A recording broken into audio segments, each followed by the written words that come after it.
Hi, everyone. This is Liz Bothwell from Waste360, and we're excited to bring you this new spotlight on our 40 Under 40 winners. Enjoy this conversation with Carolina Lobel from Closed Loop Partners. You'll see she's quite a visionary with the work ethic and mindset to get things done. She has a bias for action and an optimism for circularity and sustainability that's quite refreshing, and frankly, one of her superpowers. So please give a listen, and we hope you enjoy this conversation.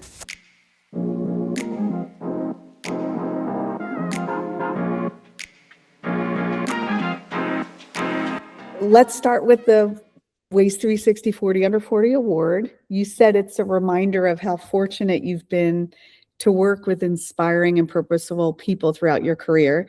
And I'm sure that includes Kate, who nominated you. So what does it mean to you being named one of these 40 Under 40s? Yeah, absolutely.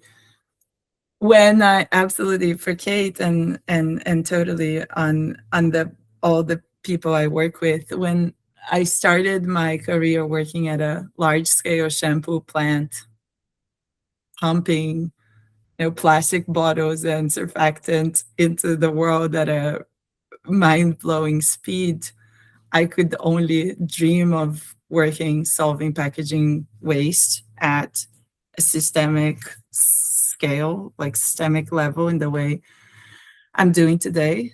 So I'm constantly wowed by the role and the work I'm doing now.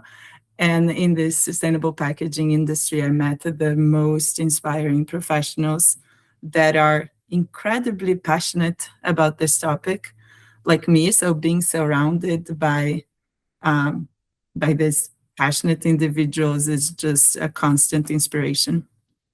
Oh, I bet. And then you were tapped to lead the reuse strategy at Closed Loop Partners, right? Like how has that been to really make that department your own? Reusable packaging has been a passion of mine and my full-time job for the last 10 years or so. So it's been, I look at people who planned their careers really well and know exactly what they wanted to do. And sometimes I talk to young professionals who have everything already planned out, and that wasn't me. So when I look back and I see that I end up in this role, it's so exciting. And I don't know exactly how it all happened, but from P&G working in product innovation, to me, packaging was just always the main part of innovation that we really needed a big shift and a big solution. And when I start thinking about solving for packaging waste, I can't think of a better solution and a more obvious solution and a more urgent solution than reuse. So I started working on reusable packaging innovation, was really lucky to work on TerraCycle at the Loop team in the very early days of reuse. And that experience just taught me so much to broaden it in Closed Loop Partners from beyond pushing one single solution and one single startup into working across the value chain in this Closed Loop Partners reuse strategy to advance reuse systemically across the US and globally. And then one thing I found interesting is you mentioned that you've now worked in sustainability for exactly how long you played competitive tennis, and that both require some optimism to win the long game. I really love that comparison. Now, how has that mindset shaped the way that you approach your work? There are many sustainability and sports analogies that I can go into. I think the top line is in sports and in the sustainability world, you give your 100%, you give your best, but you don't really control the final result. So it just takes a lot of effort to try to be in control of every single point, to show up every day, to bring your best. But then also takes a lot of efforts to let go of the result at the end of each point, no matter what the result was. So there are moments that you feel really stuck. I think folks working in sustainability can probably relate to that. Mm-hmm. Moments you're celebrating wins, there are moments that you're just stuck, and then you have to come up with find a new path, find a new strategy, find a new way of winning, and then just keep going. It's a long game. Definitely the long game. And like you said, I think a lot of people can relate to that, because sustainability often feels like a series of small wins rather than that overnight success. And where do you think the industry has made the most meaningful progress over the past few years? I think you have to take a step back to really see the progress, right? But we take things for granted. I think a decade ago, we were wondering if it's possible to even incorporate PCR, like if the technology holds, if like the performance of the packaging will be the same. And now we've solved that. There have been so many technological developments in recycling. There are state-of-the-art MRFs that I walk into. There's a path to recover small format packaging that we thought was not recyclable. There is polypropylene hit widely recycling designation this year through work that a lot of folks have put for so many years.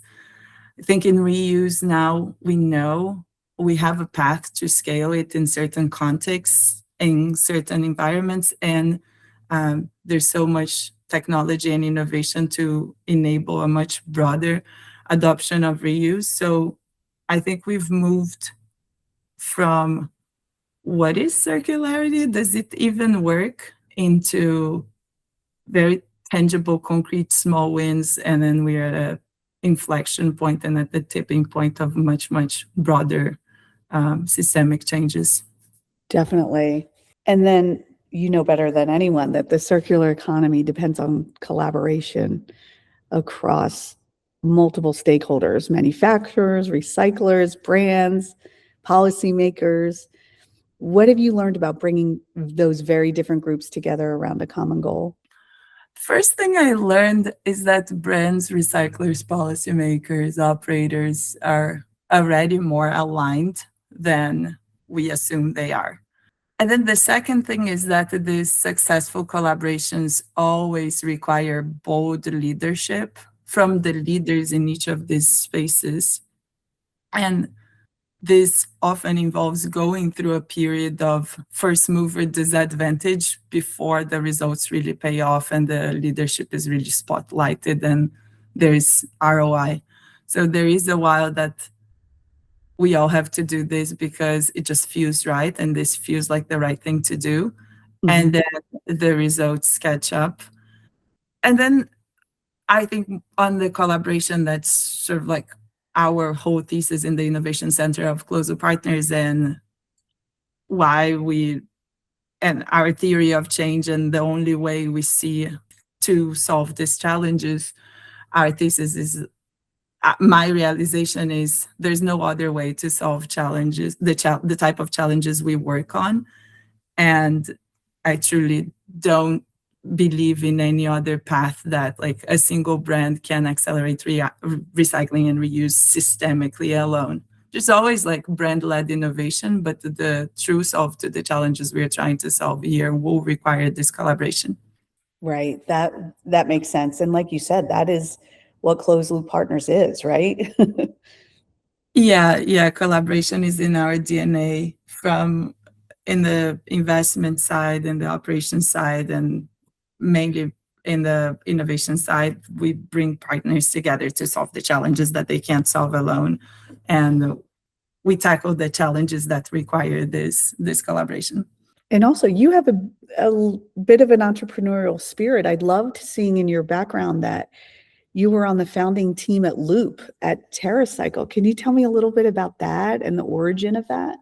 Yeah, so I worked at the beginning of my career was at Procter and Gamble in the innovation team. So I started getting into packaging innovation, and at the time we launched with TerraCycle the first bottle made of ocean plastic, the Head and Shoulders bottle, and then I.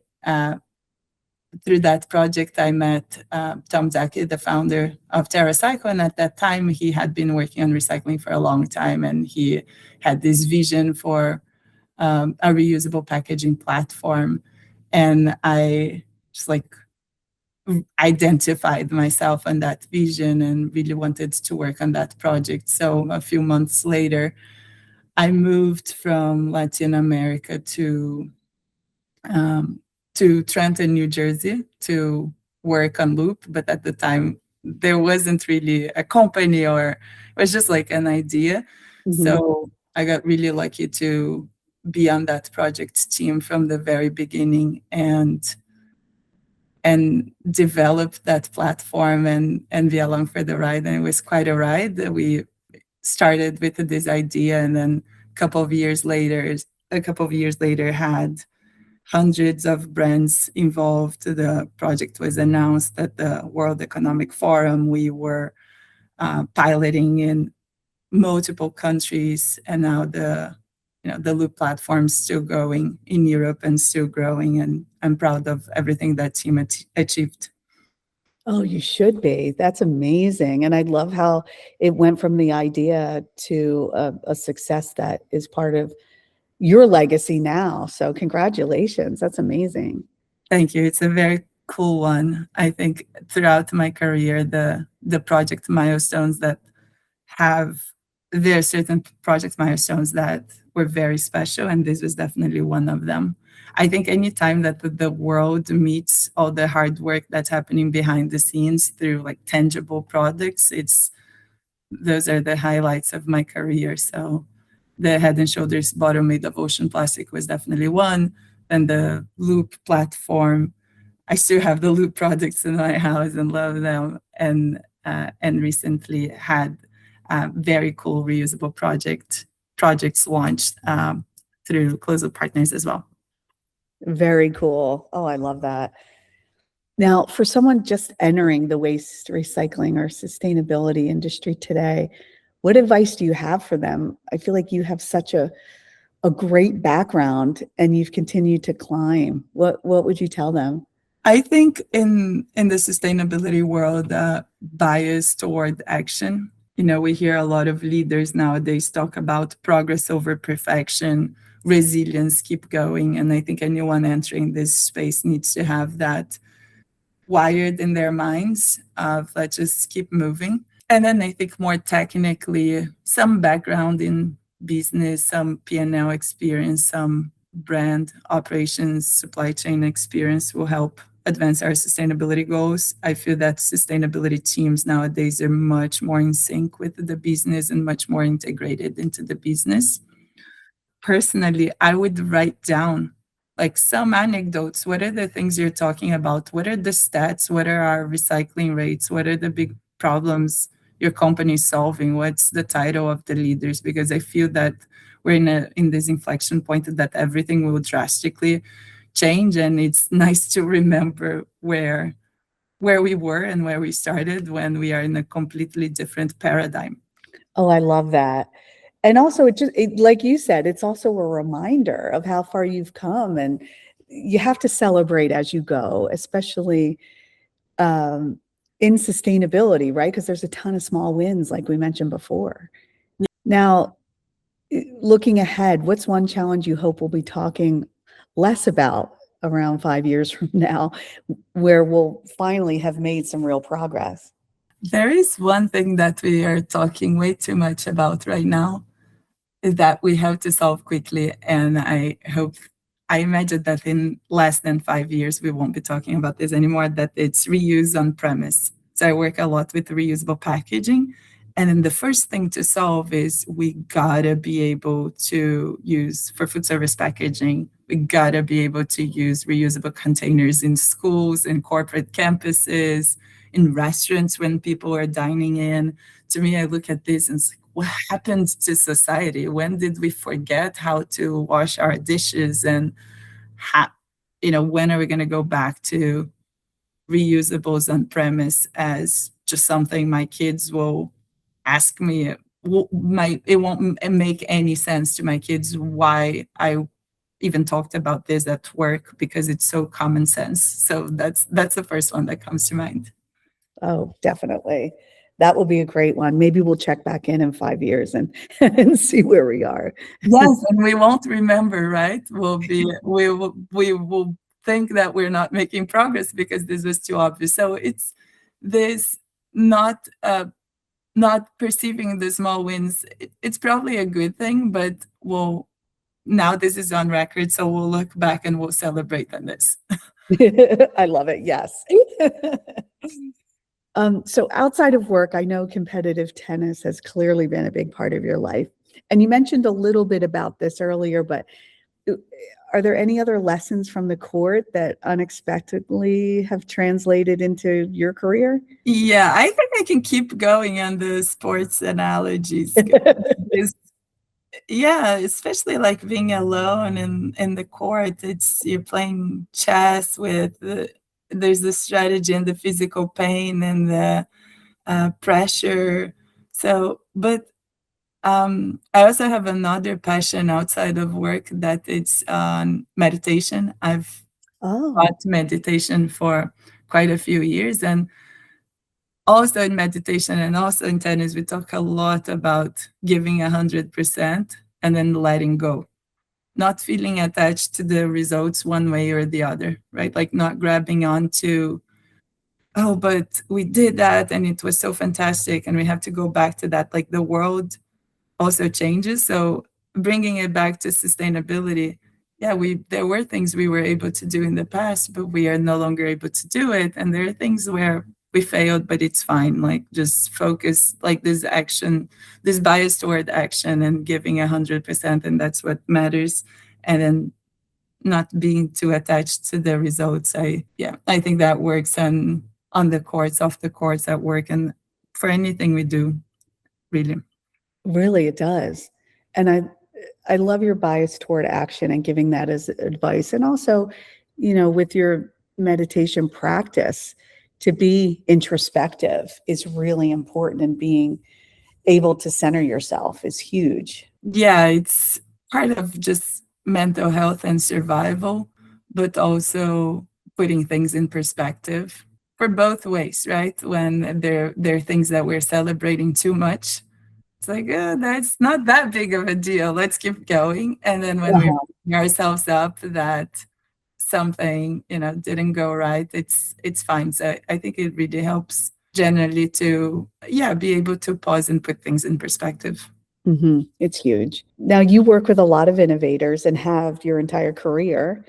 What's the most common misconception people have about scaling circular economy solutions? I think we take for granted how bad the status quo is, right? Like we feel like deep down, there's a perception that we're innovating because, it's an upside, it's an opportunity.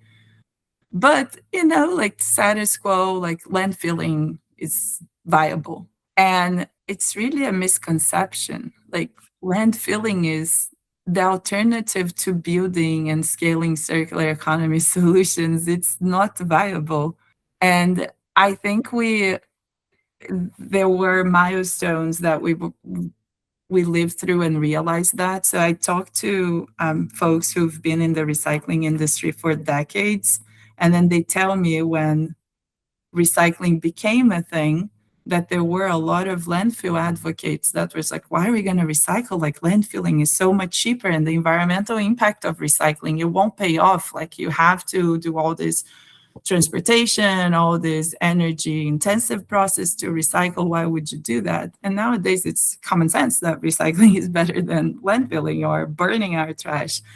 And I think we're going through the same process with reuse, when folks are like, but reuse is more expensive. It's so much better to collect and melt and remanufacture than it is to wash reusables. These are all misconceptions of when you're just working on a short term. But when you just like go back to common sense and think like, okay, this can't be the solution of the future, and that's when like real buy-in for innovation happens. Uh-huh. I can see that for sure. Another one that I had personally was when I started working on consumer behavior changes. I thought it would take decades also for people to adopt new behaviors and adopt new circular economy solutions. A couple of years ago, we did the Petaluma Reusable Cup project that it was making reusable food service packaging a common norm across an entire city. And just by shifting the norm, by making it the default in every local restaurant, having fourth bins for reusable packaging in throughout the city, just by designing the system the way the ideal system should be, we saw consumer behavior change almost overnight. So my misconception that this will all take so long, we're going to have to sit here and wait for this for decades, it's not true. Like you design the system for how it needs to be, and then people will follow through, and consumer behavior can actually happen almost overnight. Wow, what a great example. That's amazing that it happened so quickly. Do you think part of that was the design of the system and people's willingness to do better?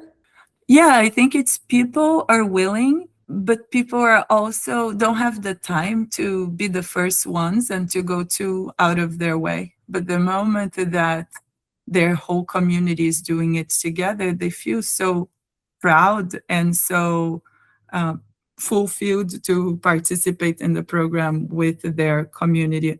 So it was designing the program for that entire community to embrace it together at the same time. And I was in Petaluma a lot during the pilot and heard a lot of, this is a historic moment. Petaluma is the first in the nation. And we're so proud. Like there was that sense of pride from people who wanted a solution like that and just needed access to it and needed it to be easy for them to do. Oh, I love that. And I love that you were able to tap into that at that exact time, because I'm sure that definitely made an impact on the bottom line of what you were trying to accomplish. For sure, for sure. Yeah, I think it's one of these demonstrations that show what's possible, and now we have to build this future, which is what we are heads down working on now. That's great. Are there any projects that you can talk about that you're excited about right now? The one I'm most excited about is what we're calling the Reuse Cities Initiative, based on this playbook we developed from Petaluma of how to activate an entire community to embrace reuse together.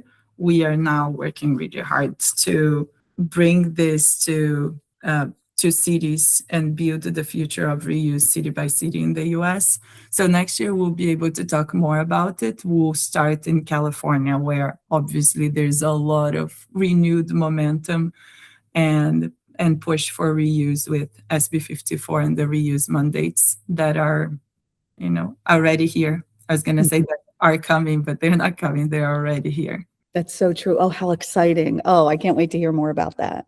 More to come for sure. All right, good. And then what keeps you motivated on the days when progress sometimes feels slow? I mentioned the people, right? I know it's a bit cliche, but it's really the people working in the space. When progress feels slow, there's always like lots of talented, inspiring, passionate, resilient people who are moving and pushing things forward. So I feel that last year, 2 years ago, we had one of those like hits in sustainability that things all of a sudden like started feeling hard, progress slowed. And then, I look at my colleagues, I look at my manager, I look at it, folks are still showing up and making progress. We go to industry events and it almost feels like a big group therapy, and then everyone comes out very energized and ready to go back to work and keep making progress. So definitely the people. Oh, definitely. And it is contagious. I feel that. And then finally, when you think about your career so far, what do you hope people remember you for? I don't think about it this way, but I think it's like this. I think inevitably, no one will remember the work behind the scenes and the day to day. So I think people hopefully will, be successful and the physical products will make a mark and will change the system, and people will hopefully will not remember it, right? To the point earlier, Yeah. uh, it will feel so common sense that no one will remember me for anything because they're just part of like common sense and day-to-day life. Oh, I love that, and of course, you're humble about it, so I respect that. Well, I have a feeling your impact will be felt far and wide, so thank you for all you're doing. Oh, Liz, thank you so much for all you are doing, spotlighting all this great work in our space. Oh, you're welcome, and I'm happy to do it, and it's a beautiful thing to watch all of you and, see your brilliant careers take off and how you're impacting the industry and beyond and the planet, so it's wonderful. And then is there anything else you wanted to share maybe that I didn't ask you about? I think we covered a lot of ground, and I'm always happy to continue this conversation and then dive into specific projects, as they become more public facing. Well, I can't wait for that, and we will definitely do that on your Reuse Cities, project next year. Awesome. Thank you, Liz. Well, thank you. This was awesome. I so appreciate it, and I'm so happy for you, and good luck with everything and continue doing amazing work. Thanks so much.